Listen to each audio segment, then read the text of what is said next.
Good day, Jens Jørgen Nielsen. I have asked you to interview you today because you have just been fired as a teacher at the Copenhagen adult school Folkeuniversitetet, the People's College, explicitly for political reasons. And I would like to tell the viewers a little bit about your background. Jens Jørgen has degrees in the history of ideas and communication. He was the Moscow correspondent for the major Danish daily Politiken in the late 1990s, the author of several books about Russia and Ukraine, a leader of the Russian-Danish Dialogue Organization, an associate professor of communication and cultural differences at the Niels Brock Business College in Denmark, and you have been a teacher at the Copenhagen adult education program, Folkeuniversitetet, for 8 years. In addition, he has participated in many media debate programs about Russia and Ukraine. At the end of May 25th, Jens Jørgen was a speaker at the Danish-Swedish Schiller Instituts conference for a new international security and development architecture, where you spoke about the background to the war between Ukraine and NATO on the one side and Russia on the other side, and you have participated in other Schiller Institute conferences, and I have interviewed you several times. Then on July 14th, Jens Jørgen was prominently put on Ukraine's blacklist as number 3 from the Center for the Combating Disinformation, together with 4 other speakers at the May 25th conference. And there was widespread coverage of this in the major Danish media. In fact, it led to that the Danish parliament conducted an official consultation about the Ukraine list with the Danish Foreign Minister Jeppe Kofod on August 28th. So now, Jens Jørgen, you have been fired from one of your teaching posts for political reasons. You are currently teaching a course about the history of Crimea, which you be allowed to finish, but next year's courses about Russian conservatism and the history of Ukraine have been canceled. Why have you been fired, and what led up to this? Yes, first and foremost, thank you for having me here.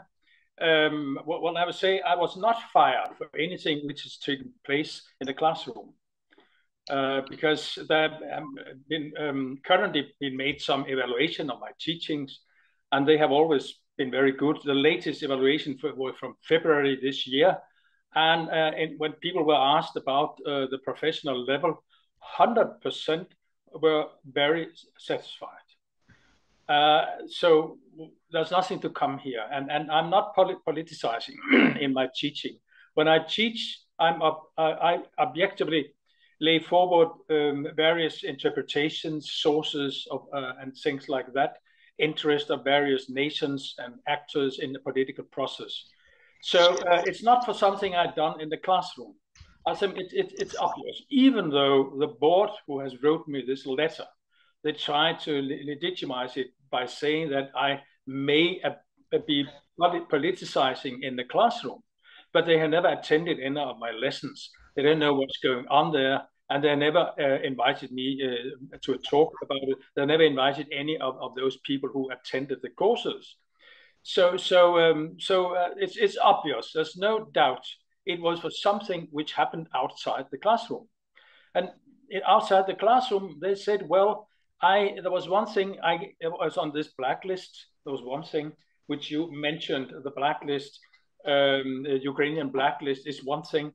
And I gave also an interview to Vladimir Solovyov, a Russian, on a Russian TV channel. And I didn't endorse the war like some would say.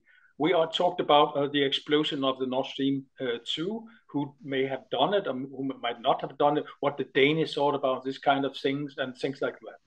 I was not endorsing the war. It's very important because I have my doubt about this Russian engagement in Ukraine. It's another question, but I didn't endorse it. But the fact that I gave an interview brought some in the board. There was some crisis in the board.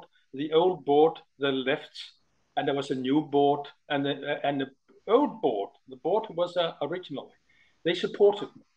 And the leader of the school said it was okay because there was nothing wrong with my teaching. It was amazing what I would be doing outside the classroom, which points of view I had. It was my deal. They didn't have anything to do with it, as long as the teaching in the classroom was objectively, I did it objectively, and people were satisfied with this. So it was because I was considered to be a person who showed understanding for Putin. And I was asked by a journalist, is it real that you show understanding for Putin? I said, you have to be aware you use the word understand. What does it mean? I mean, it's very important to understand Putin, what his situation, his background, and his way of thinking, and think like that. It's not absolutely the same thing as to say it's very good, but you have to understand him. But I think in the Danish media, among journalists, I think it's an offense in itself to understand Putin and to understand Russia, not endorsing and not endorsing, but to understand them. And it was really appalling. I was really in a shock because many of the Danes seems to think that you are not allowed to present the Putin's point of view in the classroom. Not endorsing and say it's good, but just this is a speech, Putin's speech. This is the way Putin is thinking, and think like that. You're not allowed to show it. So I think, well, it seems like we are living in our thinking. We're like it's something that's happened. We think about it when it's something. It resembles something that happens in Stalin time. You have a very strict control with people at university, or you're allowed to say something, and you have a lot of taboos you're not allowed to say about. So for me, it was really a surrealistic experience in my own country, which I was brought up to believe is one of the best countries. You have the freedom, and we have the freedom of speech. We have all these kind of things. No, it doesn't really work that way today. And I was surprised about it because I had some illusions about my own country, which I don't have now. So the freedom of speech, no, we don't have freedom of speech.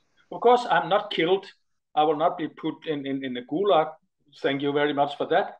But, you know, that when you fire people and you indirectly also tell people at other universities, beware what you write and what you say. Don't you try to say something which is opposed to government policy right now. This is the logic, and this is the conclusion I have reached, that you have to get into line with the government policy. You are not allowed to say something outside this line. Danish people will say, no, it's not true, and they will say, I'm professionally not qualified. It's not true, because it's not what the people at the courses actually say. So I think it's a sad day. It's a sad day. Firstly, I think it's a sad day for democracy, because in a democracy we come up with various points of view, and we discuss them, and we find a solution. It's what many people like about the Western country, and Denmark especially. Secondly, how do you develop new knowledge? If the young people who enter a career as a researcher in this field, they have been indirectly, they've been told, beware, look at what happens to people who have some controversial points of view. They get fired. If you want a career, you have to get in line with what the government will tell you to say. And I think this is the sad, for me, of course, personally, but I think for the country, it's a sad thing that we, in terms of developing knowledge, in terms of having a vibrant working democracy, I think it's a disaster for those two endeavors, for those two very, very important things in a democracy. Yeah, one of the things that immediately tipped off the controversy was that 3, I think, of your fellow teachers resigned, saying that if you were allowed to continue, then they would resign. And then the board of directors started an investigation, and they accused you of politicizing your teaching in favor of the Russian understanding of the war in Ukraine. And on the a radio interview after you were fired, the chairman of the board of directors said simply that you have very strong, very biased opinions. Have you? First of all, is this true in terms of politicizing in favor of the Russian understanding of the war in Ukraine in your classroom? Have you brought your own political views into your classroom? And yeah. No, of course not, because normally when I start a course, I say that I have my own points of view, of course, but I will work here as a professional historian. I will present them for various interpretations and various viewpoints about this conflict and situation, because I'm also teaching very ancient history. Crimea, I taught the first 2-3 times. It was from the old age and from the Middle Ages, and you know, it's 2,000 years of history. Well, I mean, it's impossible. Putin has not really anything to do with Crimea, you know, 1,000 years ago. I would say it's one thing, and secondly, no, and these people who criticize me, those people are my colleagues who would not want to teach while I teach, they have never attended any 1 second of my courses, so you don't know what is going on there. And there was one who also participated in this debate at the radio. He has never read any of my books. He did not understand the interview because he was in Russian with Vladimir Solovyov. So well, I asked, well, very humbly, I asked, okay, on what basis have you made this decision? Because you don't know anything whatsoever about me, apart from what some people will say on Facebook and other social media. So I couldn't but call it a witch hunt. It seems like a kind of a witch hunt because it's as much a witch hunt which we had here in Denmark and Northern Europe 400 years back, where we picked out some women and we killed them because, well, they were probably evil, or we didn't know exactly what, but probably they were evil. I would say that what they were doing, my colleagues, is exactly the same, because they could have come to my courses and they could have made some notes about what's wrong or what was not wrong at the board of this Open University. They could have invited me to a talk about what's going on, and maybe some of those people, if they could find anyone from my classes who would be able or willing to share their thoughts about what was going on in the classroom. They did nothing of the sort. So it's difficult for me to, well, I was in a debate because it's difficult for me. What are we discussing? I mean, we are not discussing anything I said, anything I wrote, anything I've done. We're discussing a picture which someone has made about me, like a Putin follower who likes what's going on, who likes to kill Ukrainian children and things like that. That's what's going on. And I think it's not at all worthy for an old democracy like the Danish democracy. I think it's outrageous.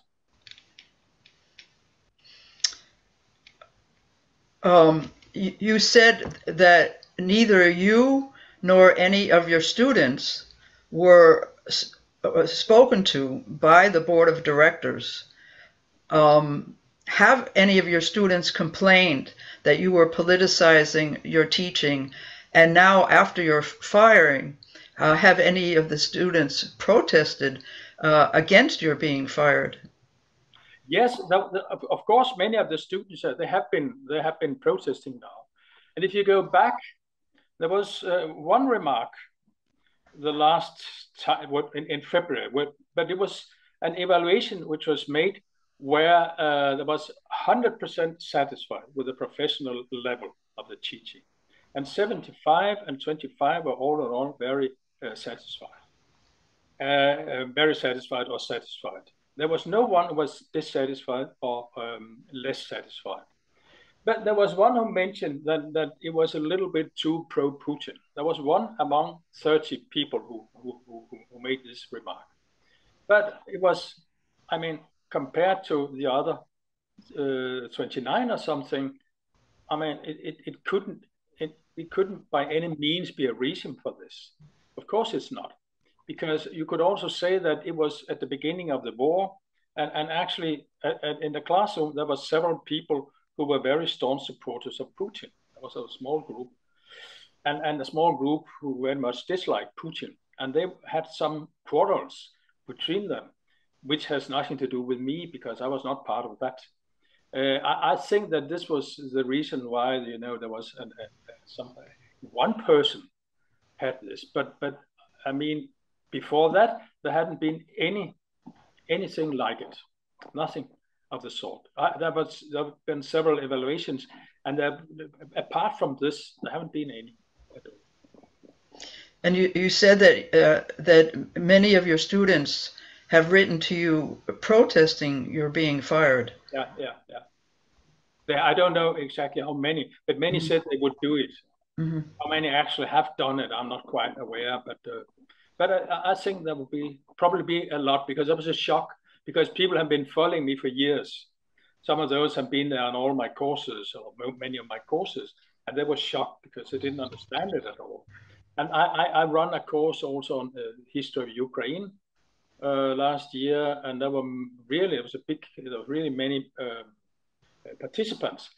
And the people said they were in shock because I didn't politicize. I didn't do anything. I put forward some facts and various, because when you're talking about Ukraine, you have very different narratives about what Ukraine is. And even inside Ukraine, you have very different point of view. What constitutes actually a country like Ukraine? I have several Ukrainian friends that have very, very diverging ideas and concept of what is Ukraine, what constitutes Ukraine identity. It's not this simple, unambiguous concept, because it's very controversial what it actually constitutes. It's not that easy. So you had to put forward something. But many of the people who criticize me, they criticize me because I should exactly say what the Western governments and the Ukrainian government say. This is the thing that I have to exactly say, like the public version of the Ukrainian nationalist government's interpretation of Ukrainian history. But as a historian, I can see a lot of it. It's really, I mean, it's very easy to criticize it because historical facts which run counter to much of Ukrainian way of thinking. Yeah, in that line, the one thing that the board of directors did do, besides referring to this very few evaluations, was that they read one of your books. Yeah. They read your book called Ukraine in the Field of Tension. What did they criticize about your book? They criticized me when I talked about the so-called annexion. And I have discussion about annexion in the book. And excuse me, annexation. Annexation, yeah. Annexation. And I had a discussion in the book because, and first I would say it's a book written 6 years ago. So they're a little late, and there's a lot of things happened since then. But what I would say about it, there was a discussion, what does it mean, annexation? Because yes, I admit also that the Russian troops, they went from the path they were allowed to have according to agreement with the Kiev government. It's true. They went from the southern part, from Sevastopol to Simferopol. It's true. But on the other hand, it's a very strange annexation where hardly any bloodshed. There was 2 or 3 by accident, which were killed. And there were 21 troops, soldiers in the Ukrainian army. 14,000 went over to the Russian side. So it means that it's a very split country, whatever you may call it. And also, I also said that 3 years after, I think it was at the summer 2014, Pew International, American polling institute, they made a survey in Crimea saying that 80–90% of the population endorsed the status as a part of Russia. And the same result came the German GfK, which made the same in 2015. They came to almost the same result. So when the majority of population accepts this transfer from Ukraine to Russia, is it an annexation? I wrote I had a discussion in the book about it, because you can say on the one side, it depends. If you look like that, you can consider it to be annexation, but in other ways, it's not a very typical annexation because of what I've just mentioned. But yes, of course. So they say and they made really a mistake, because they said it shows that I am teaching history of Russia in favor of the Russian war in Ukraine going on right now. So no, it's a book written 6 years back. So they're manipulating things to get it to fit into their own narrative. It's not serious, not at all. I'm open to debate about this. Of course I am, but they are not interested in a debate. I wrote a letter to them, but they haven't, of course, not answered the letter. So I think it's and whatever I wrote 6 years ago, it is not what I'm saying in the classroom. So it's different, because they distort what I wrote. It's one thing, and then they claim that what I wrote at this time I probably used to defend the Russian position at the war this time. So it's fraud. It's not real.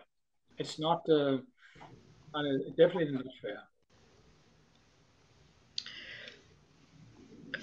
You have said that your case raises an important question. As a teacher at the Folkeuniversitetet, don't you have the right to take part in the public debate, even if some may object to your views? What do you think about that more, and why do you participate in the public media debate about Russia and Ukraine? Well, my case seems to prove the fact that if you take part and have some points of view which does not suit the public opinion or does not suit the government, you will lose your livelihood. You will lose your job.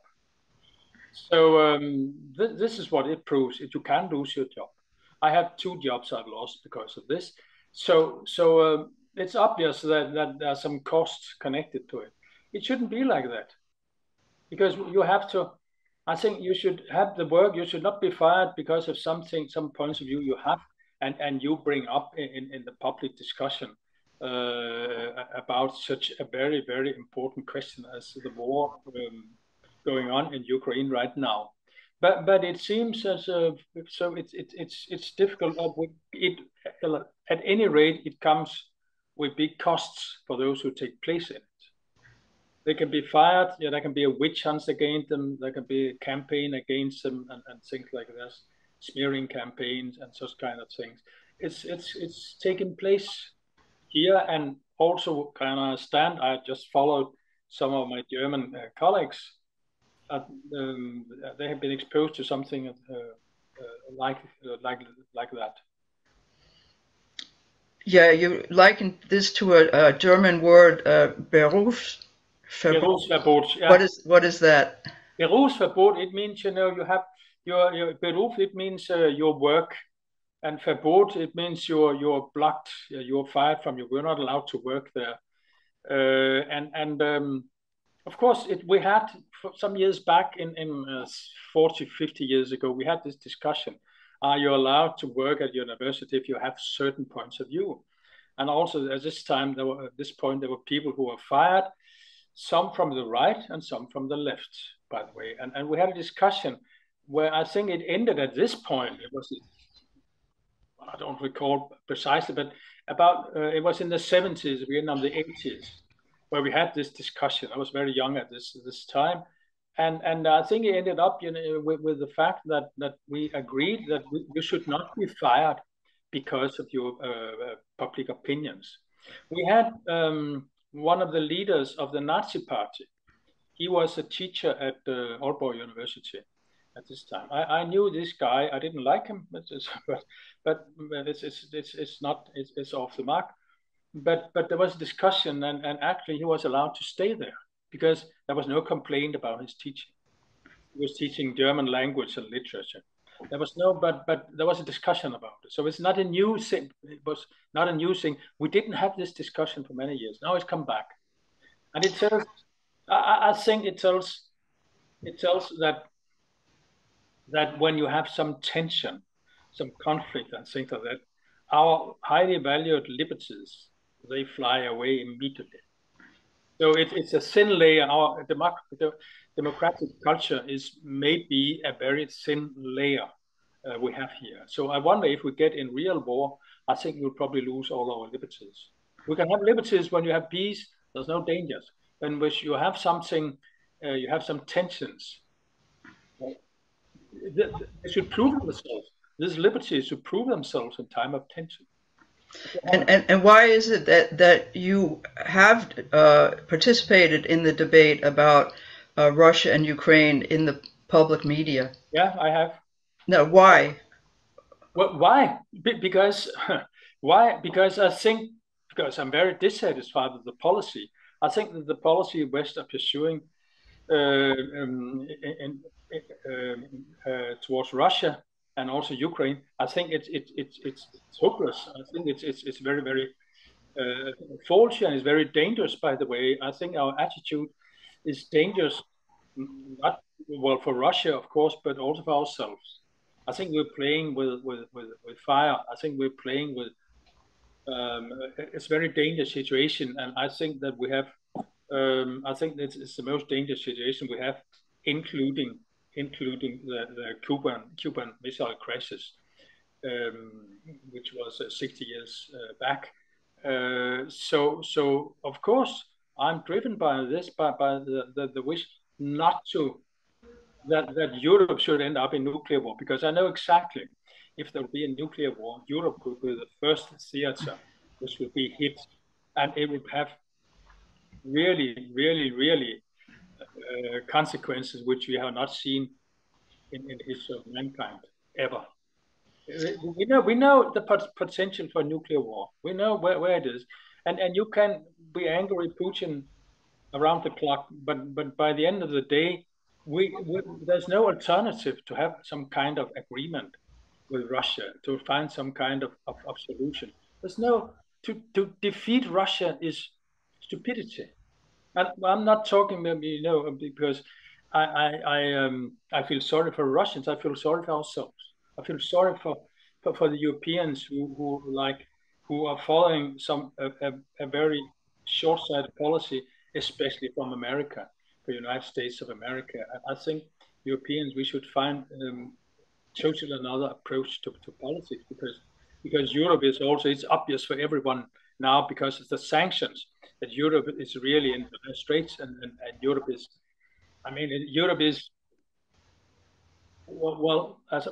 is one of the countries which are hit most.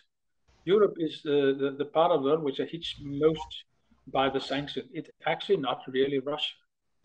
It's Russia to some extent, of course, yeah, but Russia, they can sell their oil anywhere, and we buy the oil. They go to much of the gas and oil from Russia. They go to India, China, and they sail it around the globe, and they end up in Germany 5 times the price. It's stupidity. It's pure stupidity. That's why I engage in the debate. And you've also said that in your media debates that you have not legitimized Russia's military intervention in Ukraine, but that you have stressed that it's important to find out how we got here. Yeah, exactly. Also, responsibility on the Western side for, I have made interviews with you actually before the start of the war in February. I interviewed you in December of last year. Yeah. And you were warning about the, that was at the point where Russia had just proposed 2 treaties to try to avoid crossing the red lines, their red lines. But you said that that you have participated in the media debate to find out how we got here, and also, as you just said, how can we reach a peaceful solution? Yeah. How can we go over to negotiations? What would that take? Do you, just again about this Ukraine list, do you think that you being on the Ukraine list and that being widely publicized in Denmark, that could have been a factor that led to this situation where you've been fired? Definitely, among other factors, but definitely it's played a role. There's no doubt about it. And I will also just add that the 2 questions are actually interrelated, because to find out what brought us to this point, it will also be very meaningful when you find out how do we get on from here, how do we get to a more peaceful solution. So those questions are interrelated actually. So you can't find a way of peace really if you don't find out, if you're not finding out how we got here and how to get on. So I think they're very interrelated. But when I look at many of the researchers in Denmark, well, they're not really. They have some strange ideologically, fixed pictures of Russia. There's a lot of things to criticize in Russia. This is not the point, but to find out more exactly what's taking place. And I think that the West should take off their ideological glasses and look very more realistically on what's happening on the ground. And then they will probably maybe come to some more effective solutions. I don't know, but then there's a chance of it at least.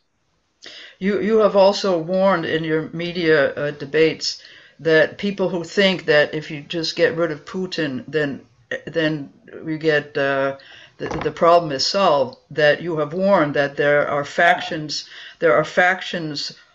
who are much anti-Western. Sure, because I think many in Denmark and in the West in general, they tend to forget that Putin was actually very pro-Western in the beginning of his term when he started more than 20 years back. He was president in 2000. And they seem to forget it. He actually wanted Russia to become part of NATO. He applied to the West. He made a speech. He made a speech in the Bundestag, in the German parliament, and so on and so on, and met with George W. Bush and things like that. Was very good friends with Tony Blair and things like that. There was a hope for the world, but things changed, and I think it's very interesting what changed in those years. And I think there was many steps. It's a little complicated to put it short here, but as a lot of things was this the West. I think it was the West's arrogance, and the West said we can do anything without asking Russia. The first thing was the bombing of Serbia in '99 and the extension of NATO and things like that. And secondly was the Iraq war and things like that. So things changed in Russia, and I think it's very important to discuss what happened. And maybe we did something which was, well, which you could criticize, which I think brought about where we are today. But I think our understanding of Russia was not true at this point. I lived in Russia in the 90s, And I talked to the Russians. I had another picture. I knew at this time that Russia will rise again as a superpower. And it was important also to have some kind of confidence in each other and to get into a more comprehensive cooperation with Russia. It didn't happen for several reasons, and this is what I think is the most interesting thing to discuss today. Why did we end there? And does the West's attitude has anything to do with it? It definitely has, but this is the discussion. I think it's also where many of the discussion they tend to stop today because the West, many politicians and also people from think tank in the West, they tend to think that our way of thinking is the only way of thinking. There's one way of thinking, and people around the world must and will understand it sooner or later. I don't think it will happen like this. I think it's a very, very dangerous way of thinking. I think it will end up with conflicts and things like that. And we see the result of this way of thinking, among other things. So I think it's important to have at universities, but also among politicians, to have a discussion. Well, where has this American-led world, where has it brought us today?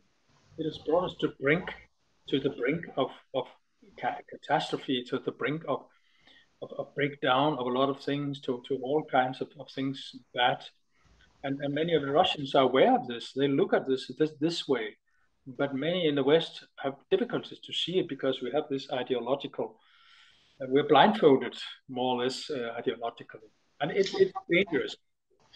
Just to end up, to conclude, what has to change now on the Western side and also in Russia to make it possible for us to have switch over to peace negotiations to avoid nuclear war? And yeah.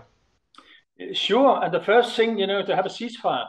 And it's interesting. Anyone knows that there had been some steps to make ceasefire in March and April.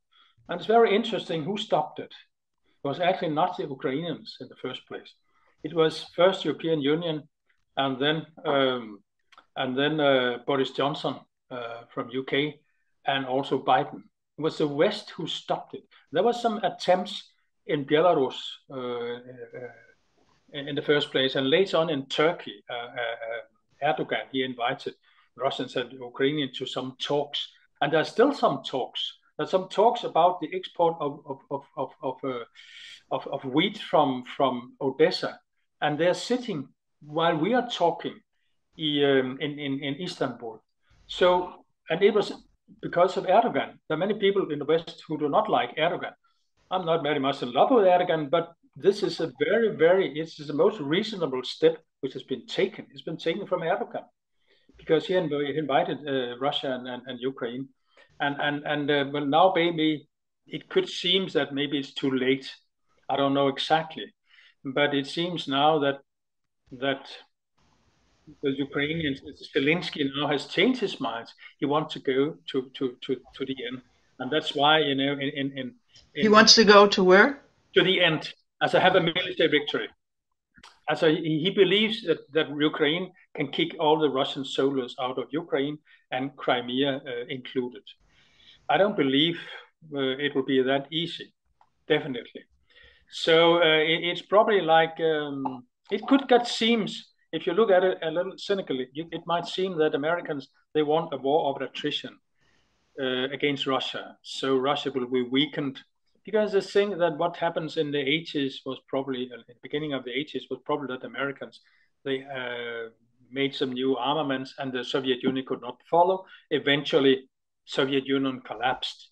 And maybe they think the same strategy now, which they had in the 80s with the war of Afghanistan, and also with the armament, that it will break the back of Russia. But it's a very dangerous game they're playing, and I'm definitely not sure it will happen like this time, because Russia and China are allied this time, and Russia has strong allied also in India, Pakistan, and all the Asian countries. Russia has integrated itself into the Asian environment, and I think that it's not a realistic policy from side of the United States and Europe. I think eventually it will be to the detriment. It will be bad. It will be bad for us, definitely. Is there anything else you would like to say to our viewers? I'll say we talked a lot now, Michelle. I think it's important to.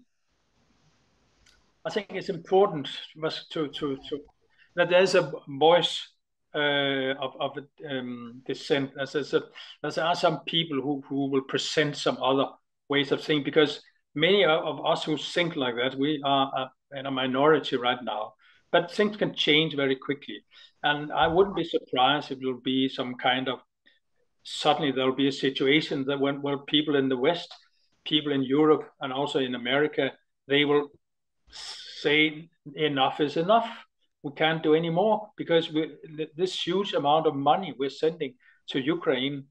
I mean, it's the money which are taken from other projects, infrastructure, education, hospitals, healthcare systems, things like that. So I think that there's a limit to how long time we can continue this war. And I also think it goes for Ukraine, how much can they destroy the country and how much people should be killed.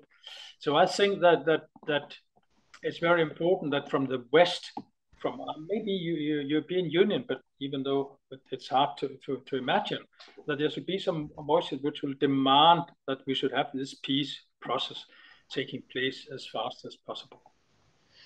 Okay, Jens Jørgen, thank you very much, and thank you for your courage in standing up for your views, personal views in the media, and for having a professional attitude towards your teaching, where you have been presenting different viewpoints, and let's see what happens if this decision by the Folkeuniversitetet can be rescinded, or what happens. Yeah. Thank you very much. Thank you.